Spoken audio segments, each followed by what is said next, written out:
যখন আমরা অ্যাক্টিভিস্ট থাকি তখন আমরা একটা বাড়ির একটা কক্ষ দেখি, আর যখন সরকারের দায়িত্বে আছে সবগুলা কক্ষ দেখি।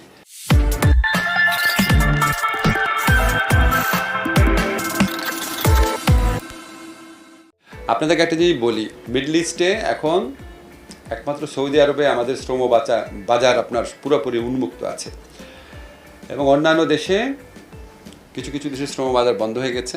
আমাদের সরকার আমলে বন্ধ হয়নি, আগেই হয়েছে। আপনার যেমন একটা দেশে আর কি, যে আপনি জানেন যে কফিলকে গলা কেটে মেরে ফেলেছে বাংলাদেশের একজন শ্রমিক, তো ওরা রাগ করে বন্ধ করে দিয়েছে, তো আমাদের কিছু করার নাই। তারপর আপনার আমাদের যে বৈষম্য বিরোধী ছাত্র আন্দোলনের সাথে সংহতি জানিয়ে যে সমস্ত আন্দোলন হয়েছিল, ওইটার খুবই গ্লোরিফাইড একটা ব্যাপার। ওনারা নিজের জবকে ঝুঁকির মধ্যে ফেলে দিয়ে আমাদের সাথে আন্দোলনে সংহতি জানিয়েছেন, অনেক অনেক প্রশংসার ব্যাপার। কিন্তু এটার কারণেও আবার শ্রমবাজারের উপর একটা নেগেটিভ ইম্প্যাক্ট পড়েছে। এখন ধরেন, যখন আমি অ্যাক্টিভিস্ট ছিলাম তখন আমি কি চিন্তা করতাম যে ডিজিটাল সিকিউরিটি অ্যাক্ট প্রয়োগ করা হলো কেন, বা বিশেষ ক্ষমতা আইন প্রয়োগ করা হলো কেন। তো এখন যখন আমি সরকারের দায়িত্বে আছি, আমাকে কি একটু সৌদি আরবে যারা প্রবাসী শ্রমিক আছে তাদের স্বার্থটা চিন্তা করব না, বা কোনো কারণে ওই বাজারটা সংকুচিত হয় নাকি, এটাকে আমি চিন্তা করব না?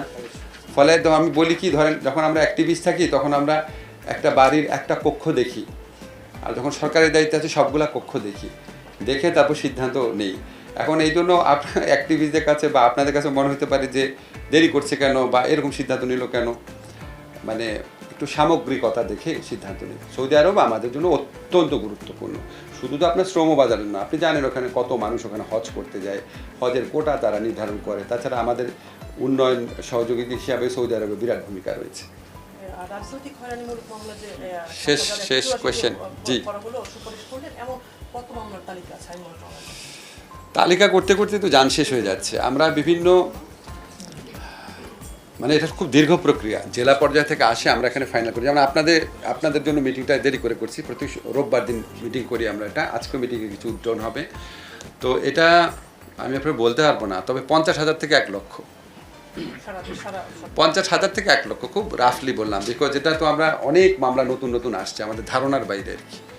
তো আমাদের সরকারের মেয়াদের মধ্যে আমরা ইনশাল্লাহ অন্তত 70-80% করে যেতে পারবো। তারপর যারা আসে তারা তো রাজনীতি সরকারি, তারা তো করবেই। জি,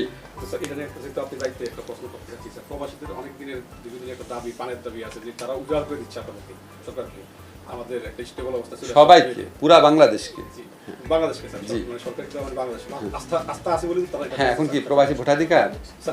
আচ্ছা, আমি আপনার একটা কথা বলি, আমাদের প্রবাসী ভাইরা যেই রেমিটেন্স পাঠাচ্ছেন, ওনাদের প্রতি আমাদের কৃতজ্ঞ থাকা উচিত। অনেকে বলে যে বাংলাদেশে প্রবাসী আছে, তারপর গার্মেন্টসও আছে, প্রবাসীরা যে ভূমিকা রাখে তার সাথে কোনো কিছুই তুলনীয় না। ওনারা এই সরকারে, আপনার ডক্টর মোহাম্মদ ইউনূস স্যার, উনি আপনার ফোন করে যখন মিডল ইস্ট থেকে যারা যেসব শ্রমিক জেলে ছিলেন তাদেরকে দেশে আনার ব্যবস্থা করলেন, শত শত শ্রমিককে জেল থেকে বাংলাদেশে ফেরত পাঠানো হয়েছে। এরপরই তাছাড়া প্রবাসীরা এই ছাত্র জনতার যে আন্দোলন ছিল এটার সাথে একনিষ্ঠভাবে জড়িত ছিল। তো ওনাদের এই ভালোবাসার প্রতিফলন হচ্ছে ওনারা যে রেমিটেন্স পাঠাচ্ছেন। আর আমরা প্রবাসী কল্যাণ মন্ত্রণালয় থেকে কিছু কিছু পদক্ষেপ নিয়েছি রেমিটেন্সকে উৎসাহিত করার জন্য। তো এটার ফলশ্রুতি হিসাবে আমরা এই রেমিটেন্সের বৃদ্ধি দেখছি।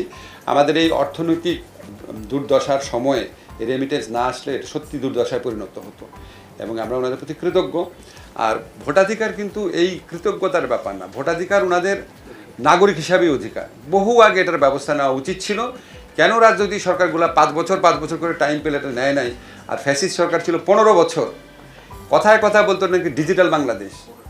ডিজিটাল বাংলাদেশ 15 বছরে ডিজিটালাইজ করে প্রবাসীদের ভোটাধিকার দেওয়া হলো না কেন? ঠিক না? এটা তো মানে এটা তো কোনো ইললজিক্যাল কোয়েশ্চেন না। 15 বছর একটা সরকার থেকে এটা দিতে পারে নাই। আর আমরা ধরেন নির্বাচন কমিশন গঠিত হয়েছে হয়তো 15 সপ্তাহ হয়েছে, টাইম তো লাগবে।